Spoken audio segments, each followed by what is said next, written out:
27 minutes after 8 o'clock, the KICK Morning Show rolls on. Phone lines are open the rest of the way.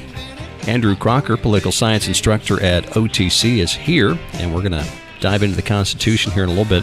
I probably didn't do you justice, Andrew, earlier when I was talking about this, because I don't necessarily want this to be a college class, experience. Yeah. I'm not looking to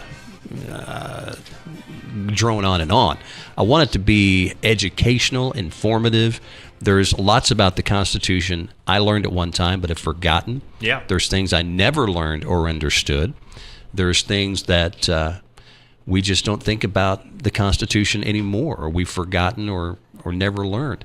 So I want those kind of things to happen, but we got to start at the beginning with the preamble and work our way through. So my hope is that you'll talk and share things. You and I can have some give and take along the way. And if listeners have questions that they want to ask, there's no dumb question. None. And one, feel free to call and interject and be a part of the conversation No as well. dumb questions, and I think this really works when it's participatory. Yeah. When people weigh in, and if they have a question or a comment, by all means. So if I say something stupid, you won't look at me and say, really? I will probably use a very subtle inflection in my voice to tell you that. No, of course not. No stupid questions, no stupid comments. It's crazy. The Constitution is like 10 pages long, depending on your font size. But how much material they jam in there in 10 pages. Every clause, it's like a Bible. It's like a short chapter of the Bible. If you ever read Ruth or something, like every verse has like tons and tons of history behind it. It's Did crazy. you hear I don't know how long you've been listening this morning. Did you hear my gospel comparison? I did not. To what? Okay. Well, I don't have time to get all the way through it. Okay. I'll explain it to you during the break here and see if it makes sense. Okay. But John Lindell, where we go to church, shared about the gospel, and he talked about churches that had gotten in trouble for adding to the gospel message, therefore changing the gospel message and it not being the gospel anymore. Right. Have we done the same thing with the Constitution? Or can we teach the Constitution, talk about the Constitution as the Constitution without adding to or taking away from? Or is that... Boy, that is a matter of society-wide debate. Yeah. Because there's no doubt. There's no doubt that the way we've talked the Constitution, it's a document, and as a result, it's inert, and it can't achieve meaning unless the reader brings something into it. True. And we've done that literally. We've changed that literally by actually adding text to it and repealing stuff that's been in it. We'll pause there. It's 8:30, time for news. More with Andrew Crocker when we come back. Andrew Crocker is our guest this morning. He is a political science instructor at OTC, Ozarks Technical Community College. Andrew, appreciate your time. Appreciate you being willing to do this. Since we started the show, this is a segment I wanted to have and talk about the Constitution. So we were talking off the air about the interpretation of the Constitution, and you said something very profound. I wonder if you could share that again with our listeners. Yeah, like I had said previously, this is a society-wide debate over how we interpret the Constitution. There is a fair point of view that believes that the language it was written was intentionally vague. The Constitution was intentionally vague, and as a result, our interpretations of what is in the Constitution can change as society changes. Perfect example, Eighth Amendment, cruel and unusual punishment. The Constitution doesn't explain it. So maybe we should apply the 21st centuries of what cruel and unusual punishment is to determine if something's constitutionally viable. Now, another half of society, and this is really where the big debate comes in, believes that, we should not be in the business of applying, new standards to the language that was written. And instead, is often called originalism. We should try to divine to the best of our abilities what the original crafters of the Constitution meant. And if we don't like what they meant, you can always amend the Constitution and modernize it. I think both these points of view are completely reasonable. Both of them make a ton of constitutional sense. You can really see why that's a debate that hasn't gone anywhere. It's a debate that really causes gigantic parts of the population to have important arguments over the document. Before we get into this, I like to have kind of a family feel. Sure. Okay.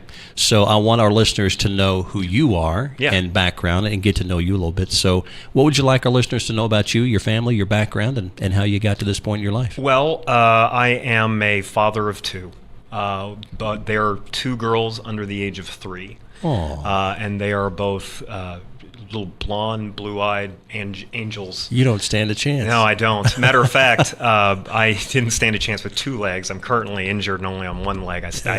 I rely completely right now on my beautiful wife, Jessica, if she's listening, hey. And she's a nurse, and I've been teaching at OTC for a good decade now. I am the son of 2 educators themselves. My mother has been a teacher for decades upon decades in science and microbiology, and my dad had for many years been a preacher. And that's the background from which I call. So your mom, does she teach high school, college? She teaches college. She teaches prospective nurses. She teaches OTC students as well. She also teaches at OTC, and she teaches micro labs there. And she teaches for Cox and Drury. If there is a college classroom that is willing to reach out to her, she'll do it. Well, when we get into the Constitution, the men that wrote this, sure, does their, I'm trying to think of the right way to phrase this, how the men that they were, the way they lived their lives, what the businesses that they were involved in, does any of that factor into the Constitution, their lifestyle, or is it just the words they wrote and we take it from there? How much of who they were factors into the Constitution? Way more than we're aware of. Way more. Some of the debates, some of the things that were really driving their concerns with government have completely been lost in our mainstream conversations about the Constitution. Like we talk about the Second and the Third Amendment. One amendment says right to bear arms within, with some relationship perhaps to a militia. The Third Amendment says no government housing itself in your home. Mm-hmm. We tend to take these 2 amendments individually. We don't even think of the fact that historically they were meant to be coupled next to each other, because the primary concern of Americans in the 1700s was standing armies. The United States, the 1700s, if you ask Americans then, they were still suffering from a countrywide PTSD from having a British military with carte blanche, take complete advantage of their homes, stay in their homes without their permission. Right. And really it was, you look at people like Alexander Hamilton and George Washington, those 2 folks were in the sharp minority at the Constitutional Convention of wanting a standing army. Instead, they constructed the document so that, an army could be raised if there was a danger, but for the most part, militias was what we needed to defend ourselves, and those could be gathered extemporaneously rather than having a full-time military force. What else about the background of our country at that time, or what other context do we need to understand before we get into the preamble and the Constitution itself? One thing we should probably really understand is the context of the time. It is really easy for us to it's something I got to plead guilty to myself, to sneer at a really important part of the preamble, which is we the people. And I'm like, right, we the people. So long as you're not a woman, right? So long as you have the right pigment in your skin. So long as you own enough property. It's really easy for us to cast aspersions from the 21st century then. But even with those faults and those, failing to include those folks, definitively wrong. But the Constitution was the most democratic document that included the most people that the world had ever seen up to that point. And so while it makes sense to say, well, maybe they should have been more inclusive, this was by far the most inclusive document in human history so far. Okay, so first stupid question. Yeah. We the people, I thought, was an all-inclusive phrase, but it was not? It was, at the time, we the people did designate all free peoples. So it did, we are standing up for life and liberty and all that stuff for women. We are standing up for, providing for common defense and establishing justice. But when the male property owners voted, they were voting on behalf of their families. They were voting on behalf of everybody in society who couldn't vote. Gotcha. So it wasn't until the populist revolution came around in the 1920s, you started seeing a lot more inclusivity, women, 18, 19, 20-year-olds, the poor. You started to see a lot more amendments added to really take what then was understood to be we the people, very narrowly understood, and open that we the people into a wider and wider corridor to include more and more people in society. So today, February 1st, 2018, is it an all-inclusive? No, well, that's a great question because we have several questions as to what makes it. We have several factors that make a democracy a democracy. And some of those things you can always say we're doing as best as reasonably can be expected, but there are always areas you could argue for expansion. Not advocating, but arguing. Right. For instance, think of the right to vote. If you are not registered to vote, you can't vote. Does that mean that you are being excluded from this aspect of democracy? If you are a felon in much parts of the country, and even if you've served your sentence in many parts of the country, you can't vote. Right. Immigrants have as much at stake in this country as you and I do. They can't vote. So, we can raise these questions as to whether we the people really does include them. Those folks, and whether it should. I mean, there are folks saying, if you're not registered to vote, that's your own fault. So maybe you shouldn't be. So it's not like we were kicking you out. You stepped out of the room yourself. Right. So I think there's room for debate on each of those. All right, it's a great conversation, and we've got one more segment to go, and I'm gonna try and stay out of your way. I want to try and ask a bunch of questions, but get you back to this as soon as we can. And the preamble is where we'll start and work our way through that. It's 8:47. Our show brought to you by Priority Pest Control, 887-9322. They are online at PriorityPestControl.net. If you need help with pest control, whether it's your home or your place of business, they can help you out, 887-9322. More with Andrew Crocker when we return here on the KICK Morning Show.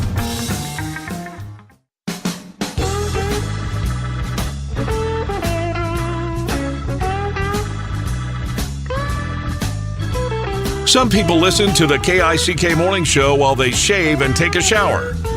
Sounds like an accident waiting to happen. You're listening to the KICK Morning Show, presented by Priority Pest Control, 92.3 KICK. Yeah, I wouldn't shave and listen to this show. That's an accident waiting to happen right there. 8:51, the KICK Morning Show is presented by Priority Pest Control. They're online at PriorityPestControl.net. Let's see here. The great philosopher John Wayne said this: tomorrow is the most important thing in life. It comes into us at midnight very clean. It's perfect when it arrives and puts itself in our hands. It hopes we've learned something from yesterday. So there you go. Andrew Crocker is here, political science instructor at OTC. We're talking about the Constitution. We talked about the phrase "we the people" and what that means, the interpretation thereof. When people read the preamble, what's the takeaway that we should have, or is that based on perspective or worldview, or?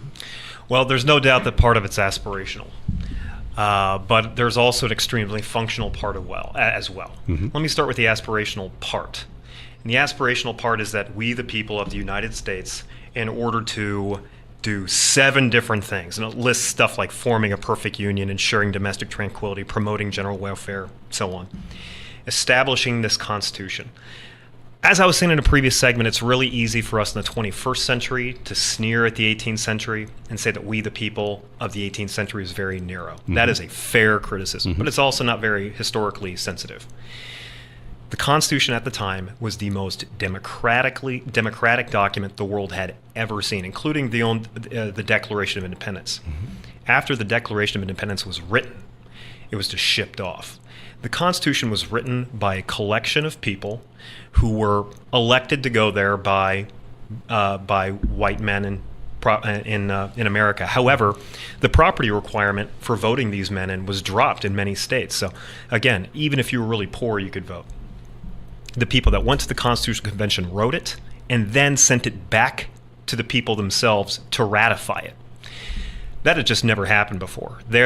We've had constitutions throughout history prior to the Constitution that were pretty much decreed by the elites or by a monarchy, and the rest of us just had to follow it.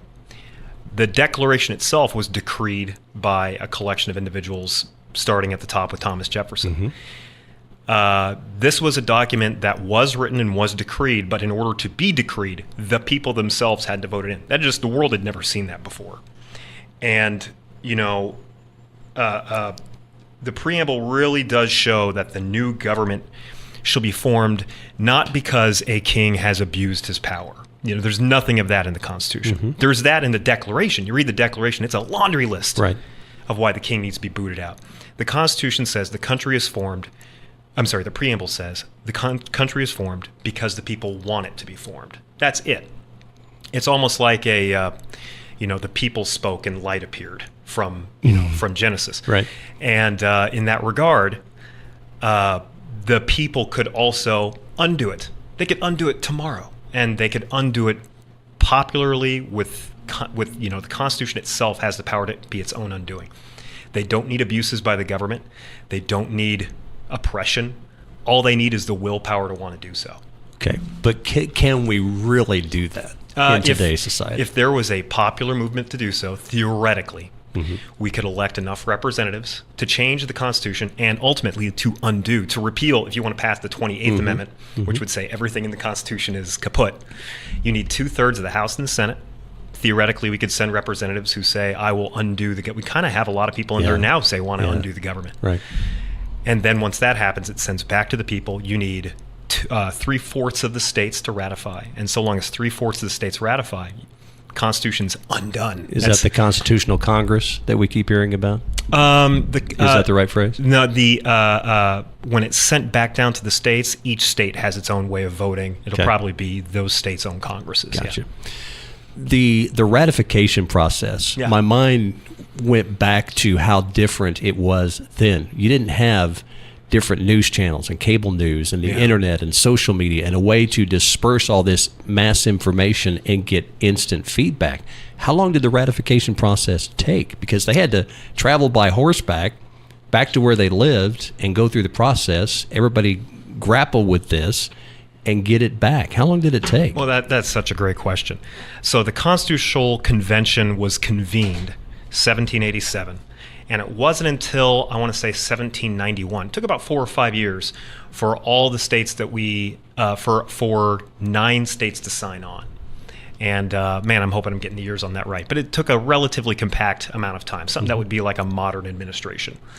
And about 9 states were needed to sign on to create the new country. But here's the thing.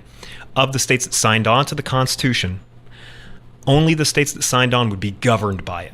So so if there were, let's say, 4 other states that said no thank you, they would not be governed by the Constitution. So the preamble introduces a whole list of things.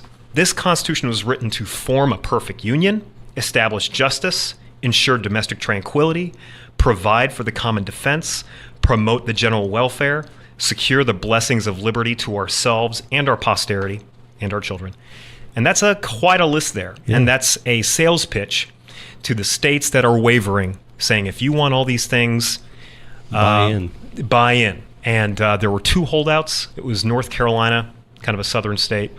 Eventually they bought in. And the last of the 13, what we know as the original 13, was this weird tiny state called Rhode Island. That was just playing by its own rules. Rhode Island was bizarre in the 1700s. All right, we got about a minute and a half. Sure. What else about the preamble would you like our listeners to know or consider? One other thing I'd really make sure that you understand. The founders really saw the preamble as their primary chance to make a case for a unified country and the benefits it can confer among the member states. It lists these benefits out. At the time it was written, it wasn't even sure that all 13 states would sign on. Matter of fact, it sent word to not just the 13 states, but also to, Western Florida and Quebec and Nova Scotia, all these British territories, to bring them in.